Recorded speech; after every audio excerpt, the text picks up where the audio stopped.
नमस्ते, आप देख रहे हैं मेयर दर्शन और आज के मेयर दर्शन के बुलेटिन के साथ मैं हूं निशा। आज के बुलेटिन में आप सभी का स्वागत है। आज बजट पास कर दिया गया है और बजट से आम आदमी को राहत नहीं मिली। जी हां, टैक्स तो वहीं का वहीं है, लेकिन पेट्रोल और डीजल की कीमतें बढ़ा दी गई हैं। कहीं कहीं पर तो 100 रुपए से भी ज्यादा प्रति लीटर जो है पेट्रोल की कीमत पहुंच चुकी है। आम आदमी के लिए राहत के लिए कोई भी ऐसा नजर नहीं आ रहा कि कहीं बजट में कोई आम आदमी को लाभ मिलेगा। आपने देखा कि पिछले साल लॉकडाउन के चलते सभी परेशान थे, लेकिन आने वाले बजट से आम आदमी को राहत मिलती अभी भी नजर नहीं आ रही है, क्योंकि इलेक्ट्रॉनिक्स आइटम भी महंगे कर दिए गए हैं। हाँ, एक और कहा जाए तो वृद्ध जो है उनको थोड़ी सी राहत दी गई है, उनको टैक्स पर छूट दी गई है, लेकिन जो न्यू जनरेशन है या जो वर्क करने वाले लोग हैं उनके लिए कोई भी अभी तक राहत नजर नहीं आ रही है। एक और कहा जाए तो जो घरेलू महिलाएं हैं या जो कामकाजी महिलाएं हैं उनके लिए भी राहत नजर नहीं आ रही है, लेकिन कहा तो जा रहा है कि जिस तरीके से महिलाओं की सुविधा को देखते हुए सिलेंडर दिए गए थे, इस बार भी उज्ज्वला सिलेंडर दिए जाएंगे। महिलाओं को पोषण को ध्यान में रखते हुए फ्री उनको न्यूट्रिएंट जो जरूरत की चीजें होंगी वो बांटी जाएंगी, लेकिन फिर भी बजट से ऐसा महसूस नहीं होता कि आम आदमी को राहत मिल रही है।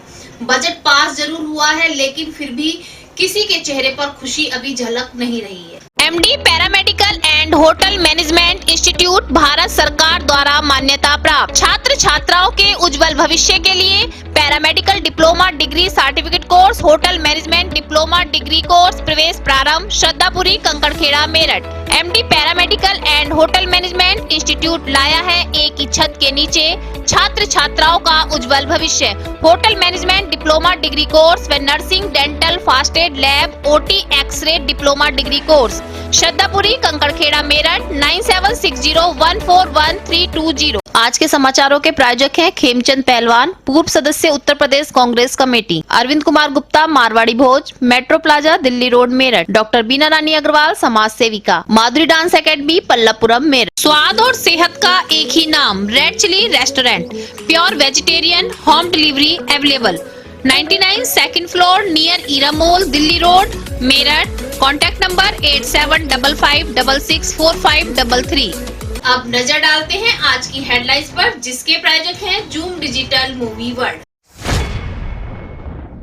कोरोना का घटता बढ़ता आंकड़ा, सोमवार को 7 कोरोना पॉजिटिव आए सामने।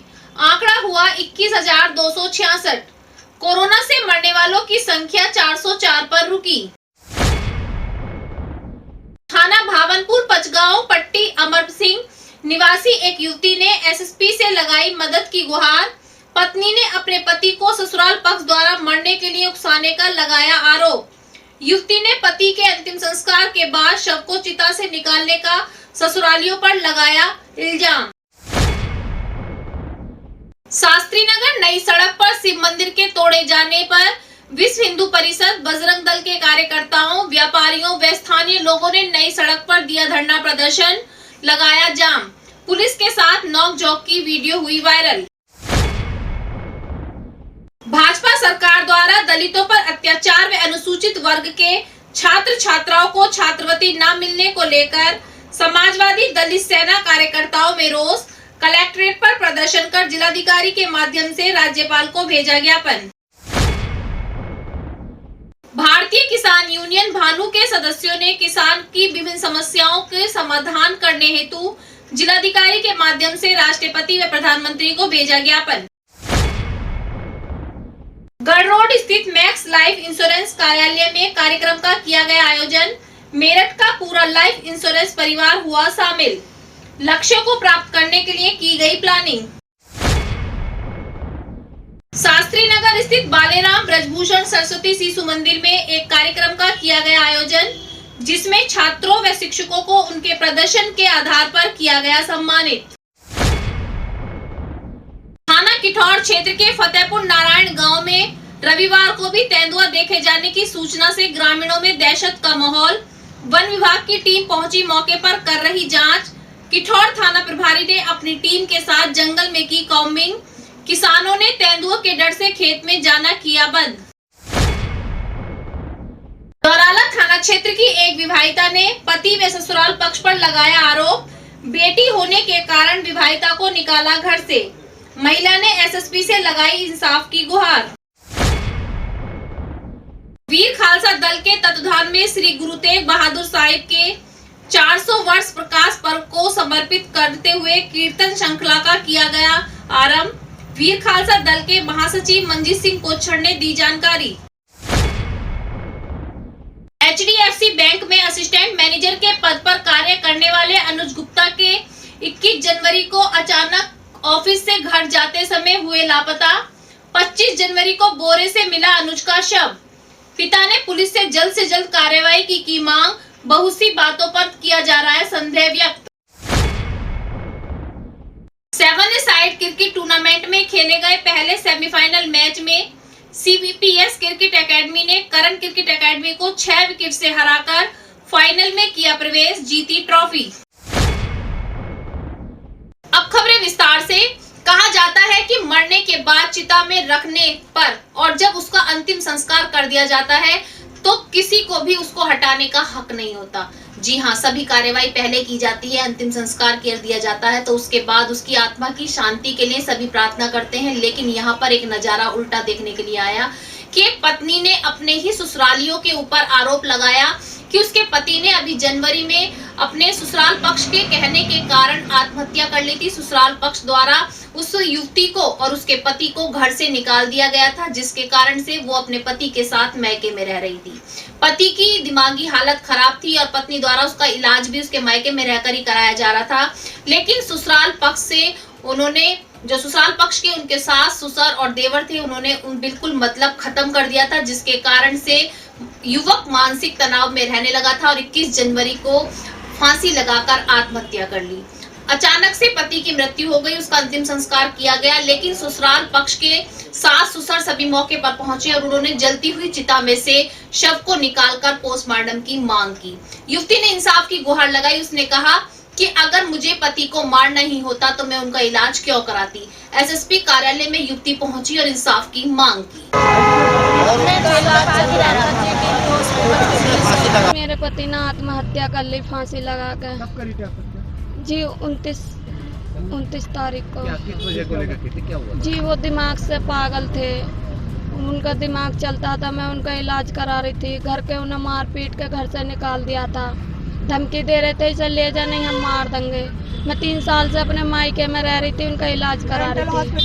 उन्होंने अपनी मम्मी से बात करना चाहा था, अपनी मम्मी से बात करना चाहा था। उनके पापा ने, उनकी मम्मी ने ये बोल दिया बच्चे से, ये कहवा दे नो कह दे यहाँ पर नहीं है, जंगल में है। उनकी मम्मी ने उनसे बात नहीं करी। फिर उनके पापा ने ये कहा कि यहाँ पे फोन मत कर, अगर हमसे मर गया तू यहाँ पे फोन करने की जरूरत नहीं है, यहाँ पे मत आना, तेरा हमारा रिश्ता खत्म है। उन्होंने मेरे पति को बेदखल कर रखा 3 महीने से। जी उन्होंने मेरे उल्टा केस गिर रहे हैं वो मेरे पे, मैं बेकसूर हूँ, साहब मेरे भाई बेकसूर है। क्या कह रहे हैं? आपको आरोप क्या लगा रहे हैं? मेरे पे आरोप लगा रहे हैं मेरे भाई ने, और मैंने फांसी लगाई है उन्हें। बाबूजी जब मैं उन्हें फांसी लगाती तो मैं उनका इलाज क्यों करवाती। सभी के अपने अपने धर्म होते हैं और अपने अपने धर्मों की सभी की मान्यता होती है। मंदिर हो, मस्जिद हो, गुरुद्वारा हो या चर्च हो, सभी चाहते हैं कि जो जिस जगह पर बने हुए हों वहीं पर उनकी एक आस्था बन जाती है और उसको हटाने में सभी को एक दुख होता है और हटाना भी खिलाफ है। तो आज नई सड़क पर सड़क जो बनाने का काम किया जा रहा है, वहीं पर शिव मंदिर को किसी भी कारण से तोड़ दिया गया, जिसको लेकर के आज बजरंग दल के कार्यकर्ताओं में, व्यापारियों में और वहां के स्थानीय लोगों में आक्रोश देखने को मिला। उन्होंने नई सड़क पर काफी समय के लिए जाम लगा दिया और धरना प्रदर्शन किया। यहाँ तक कि जो व्यापारी थे और भाजपा के नेताओं की पुलिस के साथ नोकझोंक भी हुई। उनका ये कहना था कि मंदिर को क्यों तोड़ा गया, सभी की आस्था को खंडित क्यों किया गया। एक आस्था होती है कि जहाँ पर मूर्ति स्थापित हो जाती है वहां पर एक भगवान की प्रकृति मानी जाती है कि भगवान वहां पर प्रकट हो गए हैं। लेकिन आज सड़क निर्माण के कारण जो मूर्ति तोड़ी गई और मंदिर को तोड़ा गया, तो सभी में आज जो है एक आक्रोश की लहर उत्पन्न हो चुकी। पूरा समाज को इन्होंने वो बदनाम कर दिया। कभी आप बताइए, कभी मेरे फोन पे या भाजपा पर पर निशाना साधते हुए आज समाजवादी दलित सेना ने कहा कि दलितों पर अत्याचार किया जा रहा है। जी हां, भाजपा सरकार के राज में दलितों पर अत्याचार तो किया जा रहा है, साथ साथ जो SC/ST कोटे के छात्र हैं उनकी छात्रवृत्ति पर भी रोक लगा दी गई है, जिससे समाजवादी जो दलित सेना के कार्यकर्ता है उनमें आज रोष और सभी कलेक्ट्रेट पर पहुंचे। कलेक्ट्रेट पर प्रदर्शन करते हुए उन्होंने जिलाधिकारी को एक ज्ञापन पर अत्याचार बंद करो, किसान विरोधी है सरकार। जिंदाबाद जिंदाबाद जिंदाबाद जिंदाबाद समाजवादी पार्टी जिंदाबाद, समाजवादी पार्टी जिंदाबाद। हो जाइए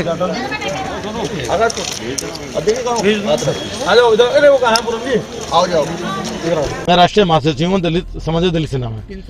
हमारी समस्या है कि तो छात्रवृत्ति जो बच्चों की बंद रखी है सरकार ने, वो बंद खुलाई जाए, उसका प्रदान करते हैं हम दिवाने के लिए। और आए दिन जो अत्याचार हो रहे हैं दलित समाज पे, वो उसका घोर निंदा करते हैं हम लोग, ठीक है जी। और किसानों के बिल माफ किए जाए, ये 3 हमारी मांग है, उसके हम ज्ञापन देना है डीएम साहब को। गढ़रोड स्थित मैक्स लाइफ इंश्योरेंस कार्यालय में एक कार्यक्रम का आयोजन किया गया और आगे किस तरीके से कार्य को किया जाए प्लानिंग की गई। साथ साथ जब सभी लॉकडाउन के चलते, कोरोना महामारी के चलते होमवर्क कर रहे थे, घर से कार्य कर रहे थे, लेकिन अब कोरोना के नियमों को मानते हुए सभी को ऑफिस आने के लिए कहा गया। साथ साथ किस तरीके से आगे का जो काम अभी तक रुका हुआ था, जो लॉकडाउन के चलते काम स्लो चल रहा था, उसको किस तरीके से पटरी पर लाया जाए, उसकी प्लानिंग भी की गई। तो ये चीज़ बहुत स्ट्रेंथफुल लगी मुझे कि जो आने वाले कल में हमें लगता है कि बिजनेस को और बेहतर करें।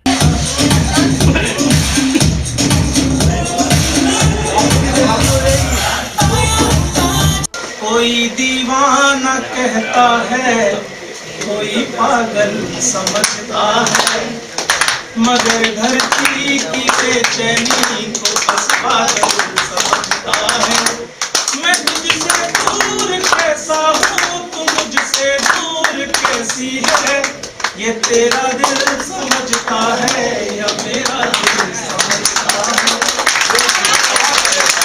है। ठीक है, हमने ऑर्डर किया था कि 1 प्लेट लगा दे। ये हालांकि बहुत सिली सा है शेयर करना, लेकिन और कोरोना के बाद जब चीज़ें सब कुछ नॉर्मल हो रही है तो कंपनी ने आज पहली बार डिसाइड किया कि इस मार्च मंथ को हम बेहतर ढंग से बनाएंगे। और सबने इकट्ठे मिलके आज सेलिब्रेशन किया कि जिन्होंने पास्ट में बेहतर किया है उन लोगों को सेलिब्रेट करने के लिए इकट्ठे हुए।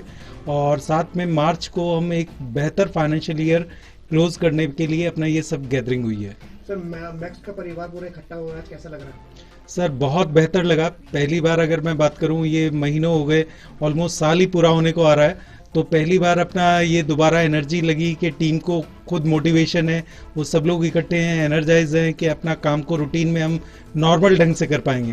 लॉकडाउन में सभी स्कूल कॉलेज बंद थे, लेकिन अब धीरे धीरे सभी कॉलेज और स्कूल खुलने लगे हैं, सभी की दिनचर्या पटरी पर आने लगी है और स्कूलों में कार्यक्रम भी कराए जाने लगे हैं। जी हां, आज शास्त्री नगर स्थित बालेराम ब्रजभूषण सरस्वती शिशु मंदिर में भी एक कार्यक्रम का आयोजन किया गया, जिसमें अच्छा कार्य करने वाले छात्रों और अध्यापकों को भी सम्मानित किया गया।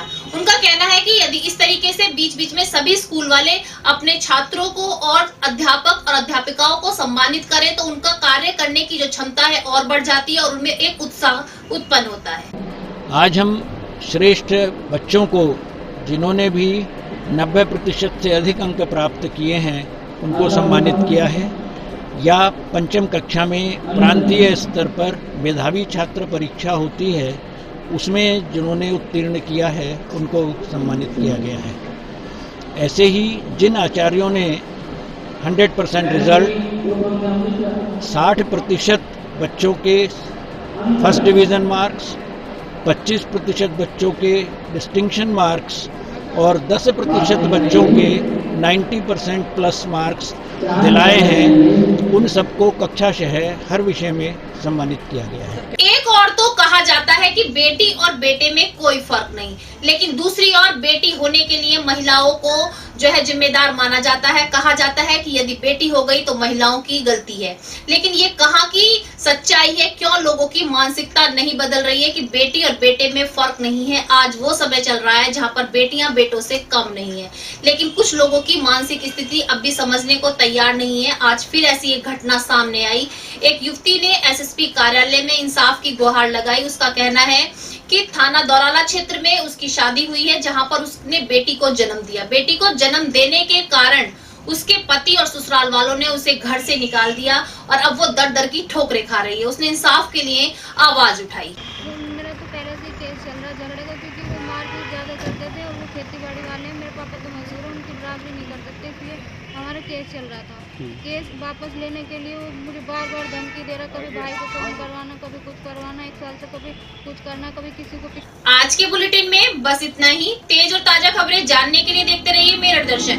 यदि आप भी हमारे साथ जुड़ना चाहते हैं तो नीचे दिए गए नंबर पर संपर्क करें और सब्सक्राइब करें MD न्यूज मेरठ।